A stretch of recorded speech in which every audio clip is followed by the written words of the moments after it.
कांग्रेस के नायब सदर राहुल गांधी इस वक्त खवातीन को राग़िब करने की कोशिश कर रहे हैं। कांग्रेस की तरफ मंशूर में खवातीन को की भी हिस्सेदारी हो, क्या कहेंगे आप इस पर?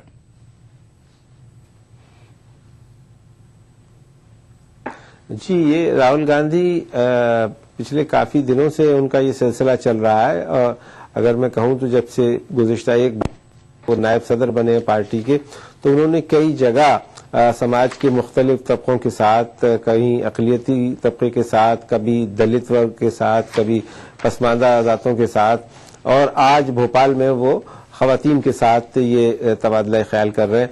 उनकी ये एक है कि इसके जरिए से वो आम और लोगों उन समाज के हाशिए पर रहने वाले लोग आवाज पाती है। तो उन्होंने एआईसीसी से अपने इजलास से भी खिताब करते हुए उस काफी जोर दिया था, और आज ये भोपाल में उन्होंने सिलसिला शुरू किया। एक और वजह इस मुज़ाकरात की ही भोपाल में रियासत कांग्रेस कमेटी किए गए हैं, और उनको भी वहां चार्ज दिया गया है। तो राजीव गांधी ये कोशिश कर रहे हैं कि ये दिखलाने की, ये बताने की कि वो नए और नौजवान लोगों को पार्टी में जोड़ रहे हैं और उसमें एक नया जोश व खरोश डालने की कोशिश कर रहे हैं। आपको मालूम है कि पिछले हफ्ते उन्होंने राजस्थान पायलट को रियासती कांग्रेस कमेटी का सरबराह बनाया था। आज ये मध्य प्रदेश में अरुण यादव को किया है, और इसके जरिए से वो कोशिश ये कर रहे हैं कि ज्यादा से ज्यादा तबके कांग्रेस के साथ में जुड़ सके, खासतौर पे जो खवातीन हैं और जो अक़लियती तबके के लोग हैं, पसमानदा तबके के लोग हैं और दलित जातों के लोग हैं, उन पे उनका खासा फोकस है। तो ये उनकी उस कोशिश का काविश का एक नतीजा है। तो क्या लगता है आपको, कांग्रेस को इसका फायदा होगा खवातीन के मामले में? एक तरफ आप सिलेंडर के मामले में काफी थकाते हैं लोगों को, खवातीन ने कई वक्त धरना दिया था, 6 से 9, 9 से 12 करने के लिए इतना वक्त लगा आपको, और फिर जहां तक दिल्ली में जिस तरह से इस्मत रेजी का मामला आया, उस पर आप कितना वक्त लिया आपने कानून बनाने के लिए, खवातीन की हिफाजत के लिए। अब इलेक्शन सामने आते हैं तो आपको खवातीन याद आती हैं, नौजवान याद आते हैं। इलेक्शन का मामला है, आपको नहीं लगता कि इंतखाबी असरात नजर आ रहे हैं इनकी सारी मीटिंग्स पर? जी, काफी हद तक आपकी बात सही है, लेकिन यहाँ ये बात भी जेर गौर है कि खवातीन की वेलफेयर के लिए काफी स्कीमें चलाई हैं। इसके अलावा आप जानते हैं कि राहुल गांधी के मरहूम वालिद राजीव गांधी जब वजीर आजम थे, तो उन्होंने मुल्क गिर पैमाने पर पंचायतों में 33% नशिस्तें जो थीं वो खवातीन के लिए रिजर्व की थीं। तो ये देखने में आया है कि जब भी वोटिंग पैटर्न होता है उसमें खवातीन की खासी तादाद पार्टी के साथ जाती है, और चाहे ताल्लुक रखती है। और उसकी एक वजह ये भी रहती रही है कि सोनिया गांधी जो कांग्रेस की सरबराह है, वो खुद खातून है, और उनकी भी तकरीरों में खास करके जो देही इलाकों में और ये जो आदिवासी इलाकों में जब वो जाती थी, तो उसका एक अपील, उनकी एक मास अपील होती थी। तो उसी को मुझे लगता है कि राहुल गांधी दोहराने की कोशिश कर रहे हैं। लेकिन हाँ, ये बात सही है कि खवातीन की फलाह बहबूदी के लिए जो इक़दाम किए जाने चाहिए थे, जो पॉलिसियां बनाई जानी चाहिए थी, वो नहीं हुई, और ऐन इंतखाबात के वक्त इस तरह की तासुर देना, उससे यही एक अंदाजा होता है कि ये वोट हासिल करने की कोशिश है। लेकिन इस मुल्क में कि जब 9 और 12 सिलेंडर का मसला इतना बड़ा हो कि उसके लिए भी पूरे मुल्क को देखना पड़े किसी की तरफ के साथ 3 सिलेंडरों का भी तोहफा मिल जाए, तो राहुल गांधी ने उसका फायदा उठाया है। और आज शायद ये ऐलान हो जाने वाला है कि वो 9 सिलेंडर जो मिलते थे अब तक, वो अब साल में 12 मिला करेंगे। तो इससे जाहिर है कि वो कुछ हद तक तो हमदर्दी हासिल करने में कामयाब होंगे। प्रिया, आपका इस मामले पर गुफ्तगू के लिए ये थे दिल्ली से सीनियर सहाफी कुर्बान अली साहब, जो केजरीवाल पर उन्होंने गुफ्तगू की। जिस तरह का मामला दिल्ली में चला, उसके बाद कांग्रेस के नायब सदर जिस तरह से खवातीन को रिझाने की कोशिश कर रहे हैं पार्टी की कामयाबी के लिए, अब सारे वर्ग उन्हें याद आने लगे हैं, क्योंकि लोकसभा के इंतखाबात हैं। वक्त एक छोटे से ब्रेक का, ब्रेक के बाद फिर हाजिर होंगे।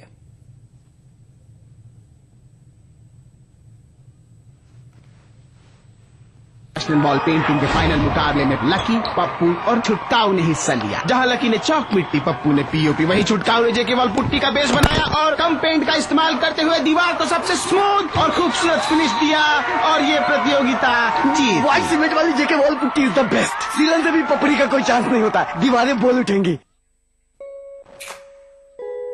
लंबी लाइनों में लगना हुआ पुराना, आया है ऑनलाइन का नया जमाना। हर जरूरत अब होगी पूरी, चाहे हो पासपोर्ट की डिलीवरी, बिल की करो अब पेमेंट बिना कोई टेंशन। सारी जन सेवाएं घर बैठे पाकर हर कोई हुआ अब सयाना।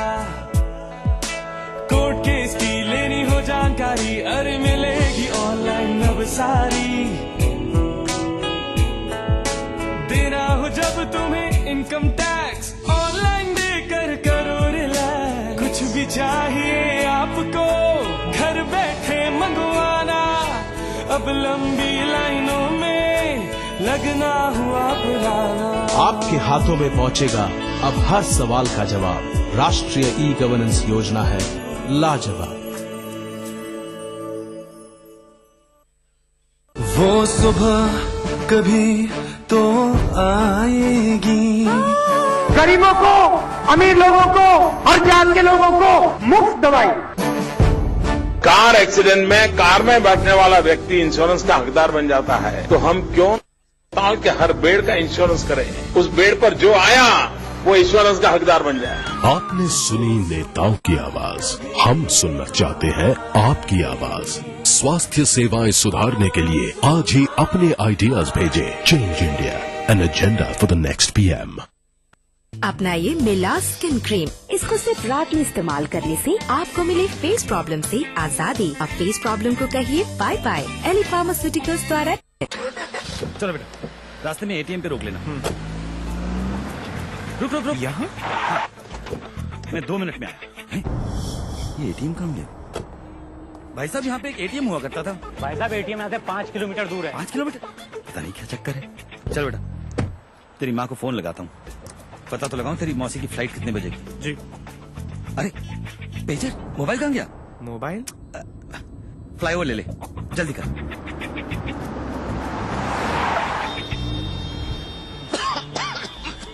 इतना ट्रैफिक, ये फ्लाईओवर कहाँ गया? कौन सा फ्लावर पापा? चल मेट्रो लेते। अरे ये मेट्रो कहाँ गई? मेट्रो? चलो। अरे भाई साहब, यहाँ पे एक एयरपोर्ट होता था, एयरपोर्ट। बावड़ा हो गया क्या था वो? एयरपोर्ट यहाँ? पापा को हो क्या गया है? अरे यार हेलो सुनो, वो नया वाला एयरपोर्ट तो यहाँ पे है ही नहीं। एयरपोर्ट नहीं मतलब नींद में हो क्या तुम? उठो उठो उठो, एयरपोर्ट नहीं जाना। हाँ, airport, metros, ATMs, banks, expressways, इतना सब कुछ सिर्फ पिछले 10 सालों में, और ये सब हमारी जिंदगी का हिस्सा बन गया है, जैसे सदियों से ऐसा ही था। भारत निर्माण का ये प्रमाण। जन जन को छुआ, जनजीवन बदला। वो सुबह कभी तो आएगी। मैन्युफैक्चरिंग सेक्टर में 2 चीजों पर आग्रह से हमने काम करना चाहिए। पहली शर्त 0 डिफेक्ट और दूसरी शर्त packaging. While absorbing the latest technologies from around the world, Indian manufacturing must also be built on Indian patents. आपने सुनी नेताओं की आवाज, हम सुनना चाहते हैं आपकी आवाज। औद्योगिक उत्पादन बढ़ाने के लिए आज ही अपने आइडियाज भेजें। Change India, an agenda for the next PM.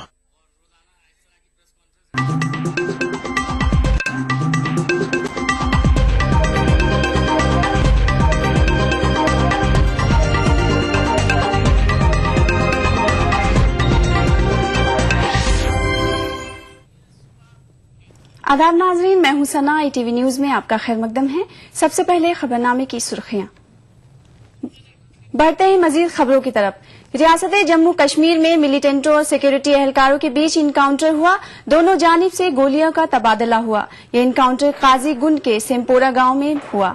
बताया जाता है कि एक मिलिटेंट एक घर में छुपा हुआ था।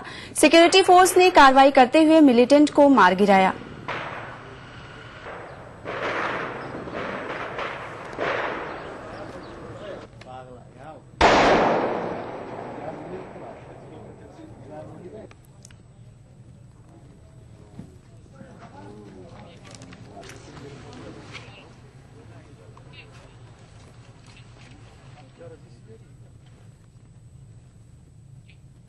नाज़रीन, हम आपको सीधे लिए चलते हैं दिल्ली, जहां कांग्रेस तर्जुमान मीम अफजल प्रेस कॉन्फ्रेंस से खिताब कर रहे हैं।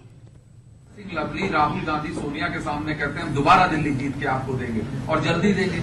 आप ये कह देते हैं उल्टी गिनती शुरू हो गई, तो उसी को तो जानना चाह रहे हैं क्या है। सीडब्ल्यूसी में ये बात अरविंदर सिंह, कोई पॉलिटिकल पार्टी में आप ये महसूस करते हैं कोई ये कह देगा कि हम हारने जा रहे हैं? तो वही तो चाह रहे हैं। नहीं, आप मुझे बताइए, कोई कहेगा क्या? अरविंद सिंह लवली जी या मैं या कोई भी हमारा लीडर क्या ये कहेगा कि हम अगला इलेक्शन हारने जा रहे हैं? कभी कोई पॉलिटिकल पार्टी ऐसा बोलती है क्या? लोकसभा की बात नहीं, वो तो यही कह रहे थे हम दोबारा 6 महीने में। जी जी, उन्होंने एक बात और कही केजरीवाल ने कि 26 जनवरी ना मनाया जाए तो बेहतर है, क्योंकि ऐसा नहीं है कि झांकियां निकालने से गणतंत्र दिवस मनाया जाता है। तो क्या आप नहीं मानते कि नेशनल इंटरेस्ट के खिलाफ ये बयान है और इसे देशद्रोह की झलक आती है? आपको याद होगा कुछ नेताओं ने बहुत पहले इस तरह के ऐलानात किए थे और उसको किस दायरे में रखा गया था मैं याद नहीं दिलाना चाहता हूं। शायद आपको थोड़ा बहुत अगर गौर करें, पुराने जितने जर्नलिस्ट बैठे हुए हैं यहां, कि कुछ लोगों ने 26 जनवरी के बाइकआउट का ऐलान किया था, तो देश में क्या उसका रिएक्शन हुआ था मैं इस मंच से नहीं कहना चाहता हूं। मेरे ख्याल है इसके बारे में आप ही तय करें कि इस किस्म का बयान के माने क्या है। हम इस पर अभी कोई कमेंट करना मुनासिब नहीं समझते। आप जब उल्टी गिनती की बात कर रहे हैं, क्या आप उल्टी गिनती उनकी शुरू हो गई? आपका रेफरेंस है कांग्रेस का जो सपोर्ट है आम आदमी पार्टी को, उसके बारे में आप ये कह रहे हैं कि उसकी उल्टी गिनती शुरू हो गई? देखिए, मैंने ये कहा है कि जब आम आदमियों की ख्वाहिश के खिलाफ आप सड़क पर उतरकर, अभी उन्होंने ऐलान किया 10 दिन हम जो है धरना देंगे। आपसे मैं पूछना चाहता हूं और केजरीवाल जी से भी पूछना चाहूंगा कि 10 दिन दिल्ली का क्या होगा? आज उनके किसी मंत्री ने कोई काम किया है क्या? सुबह 10 बजे 9 बजे से लेकर के अभी तक कहीं कोई आदेश पारित किया है? कहीं कोई एडमिनिस्ट्रेटिव मीटिंग ली है? अगर 10 दिन तक ये चलेगा तो दिल्ली की जनता को क्या वो डिलीवर करेंगे?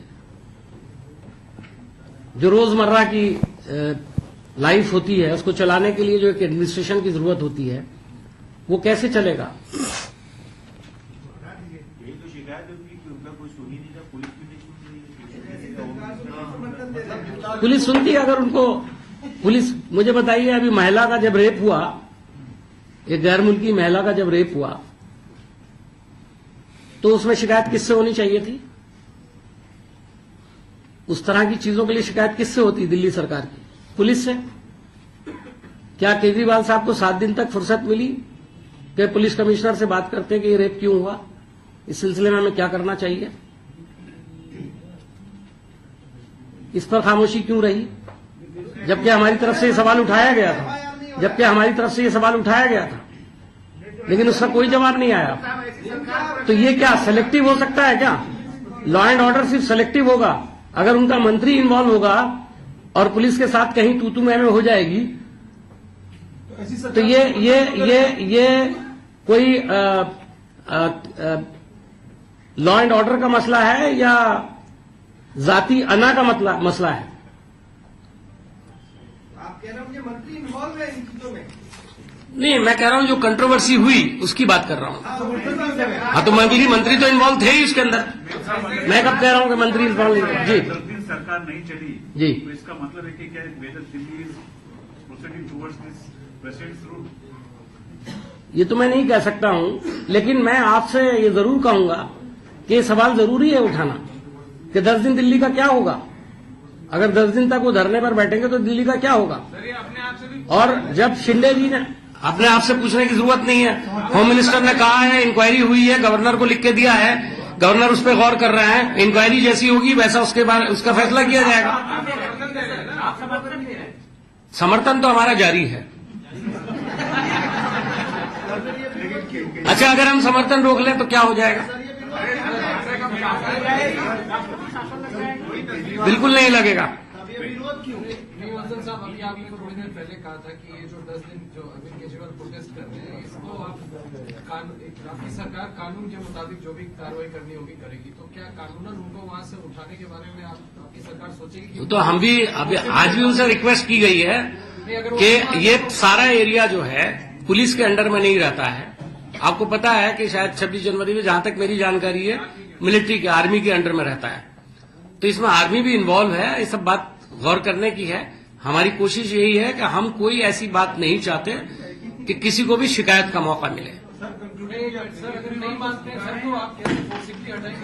देखिए, मैंने कहा कि हमारी कोशिश अभी यही है कि उनको समझा बुझा करके, अगर वो बैठना चाहते हैं 10 दिन तक, लेकिन ये सारे सवाल अपनी जगह हैं कि 10 दिन सरकार कैसे चलेगी और जंतर मंतर पर और यहाँ करने में कोई फर्क तो है नहीं। शुक्रिया बहुत बहुत। नाज़रीन, ये थे कांग्रेस के तर्जुमान मीम अफजल, जो कि पार्टी के मामले पर बात कर रहे थे। रुख करेंगे मजीद खबरों का। आंध्र प्रदेश असेंबली में रियासत के तकसीम जदीद बिल पर मुबाहिस जारी है। वाईएसआर कांग्रेस पार्टी के अरकान असेंबली ने आज भी आंध्र प्रदेश रियासत की तश्कील जदीद बिल की मुखालिफत करते हुए हंगामा बर्पा किया। वाईएसआर कांग्रेस अरकान बिल पर मुबाहिस से कबल वोटिंग करवाने की मांग कर रहे हैं। दूसरी जानिब MIM लीडर अकबरुद्दीन ओवैसी ने सीमा आंध्रा अरकान की जानिब से 7वें निजाम मीर उस्मान अली खां के खिलाफ काबिल एतराज रिमार्क्स की सख्त अल्फाज में मुजम्मत की। अकबरुद्दीन ओवैसी ने कहा कि जवाहरलाल नेहरू ने भी निजाम हुकूमत की सताइश की थी।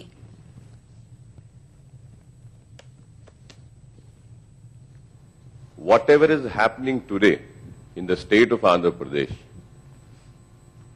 about the bifurcation of the state, how is the Nizam responsible for it?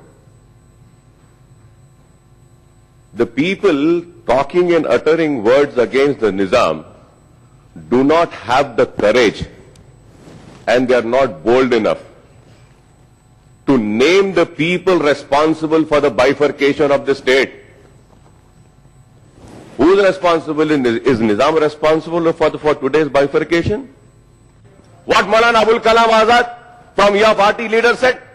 He said in his words, police section एक ऐसा नासूर जख्म है जिसको मैं अपने साथ अपने खबर में ले जा रहा हूं. This is the wound. Nizam has contributed, sir. What Jawaharlal Nehru had said. Jawaharlal Nehru had said, if there is a real concept of India which exists and which can be called as a miniature India, mini India, that is the Hyderabad state of Nizam, he said. Delhi के ओखला नगर में मुस्लिम नौजवानों ने मुस्लिम इलाकों के बारे में मनफी सोच के खिलाफ एक मुहिम चलाई है। ये नौजवान मगरबी और मशरकी तहजीब के इश्तराक से मुल्क की तरक्की के लिए सरगर्म होना चाहते हैं। जामिया नगर के मुस्लिम अक्सरियती इलाके को दिल्ली में नीची निगाह से देखा जाता है। इलाके के ताल्लुक से शायद इसी मनफी सोच का नतीजा है कि इलाके के अवाम को बैंक कर्ज नहीं देता है। इसी तरह टेली कंपनियों ने अपने इंटरनेट स्कीमों से लेकर दूसरी स्कीमों को इस इलाके के लिए बंद कर रखा है। मुस्लिम नौजवानों ने इस मनफी सोच को खत्म करने के लिए आवाज बुलंद करते हुए इंडियन यूथ फोरम कायम किया है। अबुल फजल एनक्लेव में एक तकरीब के दौरान नौजवानों ने कहा कि अब पुराने ख्यालात के बजाय मगरिब और मशरिक की मिली जुली तहजीब के साथ मुल्क को आगे ले जाना चाहते हैं। हम जो इनिशिएटिव लिए हैं, हम ओखला में हम बहुत दिन से रह रहे हैं, तो हमने ये सोचा कि आखिर ओखला का प्रॉब्लम क्या है। लोगों के मन में ओखला के बारे में गलत निगेटिव मैसेज है। अगर यूथ को लेकर निगेटिव है तो यूथ ही इस निगेटिविटी को खत्म कर सकता है। दैट्स वाई हम जितने भी अच्छे लोग सोचने वाले कुछ यूथ थे, वो लोग मिलकर ये इनिशिएटिव लिए कि हम यूथ पे काम करें और यूथ ही इस सोसाइटी को चेंज कर सकता है। क्योंकि आज पूरे वर्ल्ड में, इंडिया में खासकर इंडिया में 41% यूथ है और यूथ को आगे आना पड़ेगा। जामिया के इस इलाके में बटला हाउस एनकाउंटर समेत 2 एनकाउंटर हो चुके हैं, जिन पर इलाके के लोगों की जानिब से सवालात उठाए गए हैं, जिसकी वजह से पुलिस और आवाम के दरमियान दूरी किसी से छुपी नहीं है। इसके बावजूद जामिया नगर की पुलिस इलाके के ताल्लुक से मनफी सोच की मुखालिफ है। कई प्रोग्राम है, जैसे हम भी ये जो इंडियन यूथ फोरम के प्रोग्राम है, उसमें 2 प्रोग्राम हमने अपने पुलिस स्टेशन में करवा रहे हैं, जैसे पर्सनैलिटी डेवलपमेंट के, स्किल डेवलपमेंट और वोकेशनल कोर्सेज। ये हमारे पुलिस स्टेशन में ही चल रहे हैं। तो मैं इनसे भी कहूंगा मिलकर साथ हम यहाँ के यूथ को और ज्यादा से ज्यादा। ओखला में मुसलमानों की पढ़ी लिखी आबादी जामिया मिलिया इस्लामिया के इर्द गिर्द आबाद है, जबकि बेशतर मुस्लिम तंजीमों के दफातर भी इसी इलाके में हैं। कौमी और बैनुल अक़वामी सतह पर मुस्लिम मसाइल पर इस इलाके से आवाज उठती रही है, ताहम ये पहला मौका है जब मुस्लिम नौजवानों ने इलाके के ताल्लुक से मनफी रवैया और सोच के खिलाफ आवाज उठाई है। ETV news, Delhi. बुलेटिन में वक्त है फिलहाल एक वक्फे का, जल्द हाजिर होते हैं। What? You want me to wait for another 40 minutes? I don't believe you. No, forget it. Boyfriend wait करा रहा है। Man, I tell you. अब आप 40 मिनट्स के लिए क्या करेंगी? No idea. Get idea. Idea internet अपनाएं, चैट, अपलोड, सर्च और सर्फ करें अब 90% कम दर पे।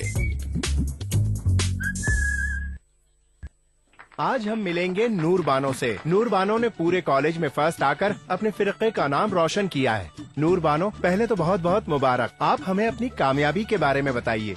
देखिए, मेहनत तो मैंने की, लेकिन इस बात का असली क्रेडिट जाता है वजारत बराए अक़लियती उमूर की मौलाना आजाद एजुकेशन फाउंडेशन यानी MAEF को, क्योंकि इसी से हम जैसी अक़लियती फिरके के तालिबात को पढ़ाई के लिए वजीफा दिया गया और MAEF के तहत ही तालीम के मैदान में काम कर रहे गैर सरकारी इदारों को इंस्टीट्यूट में इंफ्रास्ट्रक्चर को बेहतर करने के लिए माली ताउन दिया जा रहा है, जिससे हम स्टूडेंट्स को पढ़ाई के लिए नई बिल्डिंग्स के साथ ढेरों बेहतर सहूलियात भी मिल रही हैं। मैं तो बस इतना ही कहूँगी कि मौलाना आजाद एजुकेशन फाउंडेशन हम अक़लियतों के लिए तालीमी नेमत है। तो देखा आपने, नूर बानो की मेहनत और सरकार के मौलाना आजाद एजुकेशन फाउंडेशन ने तालीम के मैदान में कमाल कर दिखाया है। आप बनेंगे तो बनेगा हिंदुस्तान।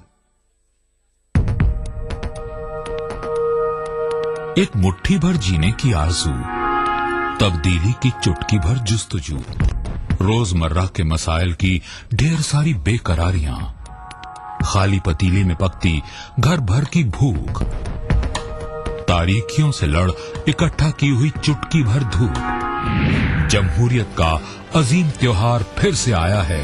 क्या हो आपका फैसला, बताएंगे मुल्क के भरोसेमंद सहाफी त्रिदीप रमन।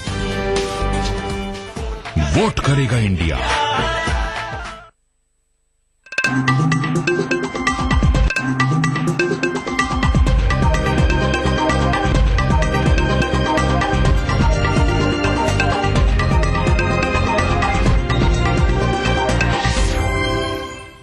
खबरनामे में आपका खैर मकदम है। शाम के सियासी बहरान पर इस हफ्ते जिनेवा में होने वाली अमन मुज़ाकरात में ईरान को अक़वाम मुत्तहिदा ने मदऊ किया। सेक्रेटरी जनरल बान की मून ने कहा है कि ईरानी वजीर खारजा जवाद जरीफ ने उन्हें यकीन दहानी कराई है कि ईरान शाम में उबूरी हुकूमत के क़याम में मुस्बत किरदार अदा करेगा। जिनेवा मुज़ाकरात 2 में ईरान को शिरकत की दावत दी गई है। अक़वाम मुत्तहिदा के सेक्रेटरी जनरल बान की मून ने ये इत्तला दी। बान की मून का मानना है कि शाम के बहरान पर ईरान को अमन मुज़ाकरात का हिस्सा बनाने की जरूरत है। सेक्रेटरी जनरल ने मजीद कहा कि उन्होंने हालिया दिनों में शाम की सूरत हाल पर ईरान के वजीर खारजा जवाद जरीफ से बातचीत की है और जवाद जरीफ ने शाम के बहरान के हल के लिए तामीरी रोल अदा करने की यकीन दहानी कराई है। Like all the other countries invited to the opening day discussions in Montreux, Iran understands that the basis of the talks is the full implementation of the 30 June 2012 Geneva Communique, including the action plan. Foreign Minister Zarif and I agree that the goal of the negotiations is to establish, by mutual consent, a transitional governing body with the full executive powers. It was on that basis that Foreign Minister Zarif pledged that Iran would play a positive and constructive role in Montreux. शाम में उबूरी हुकूमत के क़याम के लिए 30 जून 2012 में Geneva में हुए पहले मुज़ाकरात में ईरान को मदऊ नहीं किया गया था। जिनेवा 2 इजलास के लिए 30 मुल्कों को पहले ही दावत दी जा चुकी है। इतवार को बान की मून ने मजीद 10 मुल्कों को मुज़ाकरात में शिरकत की दावत दी है। I believe the expanded international presence on that day will be an important and useful show of solidarity in advance of the hard work that the Syrian government and opposition delegations will begin 2 days later in Geneva. मुज़ाकरात में Iran की शिरकत के अक़वाम मुत्तहिदा और रूस तो हामी है, लेकिन अमेरिका इसके हक में नहीं है। अमेरिका मुज़ाकरात में ईरान की शिरकत का इसलिए हामी नहीं है क्योंकि उसने 2012 जिनीवा मुरासले की तौसीक नहीं की थी। Bureau report, ETV news. उधर अक़वाम मुत्तहिदा का ये अमल शामी अपोजिशन और अमेरिका को नहीं भाया है। इन दिनों जिनेवा इजलास में ईरान को मदऊ किए जाने पर नाराजगी का इजहार किया है। शामी अपोजिशन ने तो मुज़ाकरात में शिरकत न करने तक की धमकी दी है। उसने अक़वाम मुत्तहिदा से ईरान को दिया गया दावतनामा वापस लेने को कहा है। उधर अमेरिका का मानना है कि ईरान की मौजूदगी से मुज़ाकरात पर मनफी असरात मुरत्तब होंगे। अमेरिका के मुताबिक ईरान दरपर्दा बशारुल असद हुकूमत की तायद कर रहा है। ऐसे में वो वहां अबूरी हुकूमत के क़याम में कैसे तामीरी रोल अदा कर सकता है।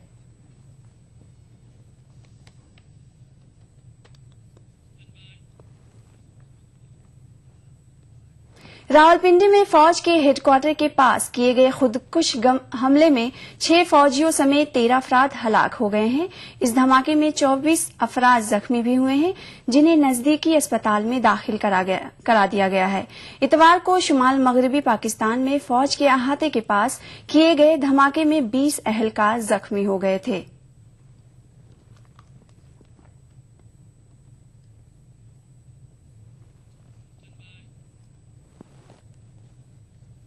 अफगानिस्तान में आम इंतखाबात की तैयारियां जारी हैं।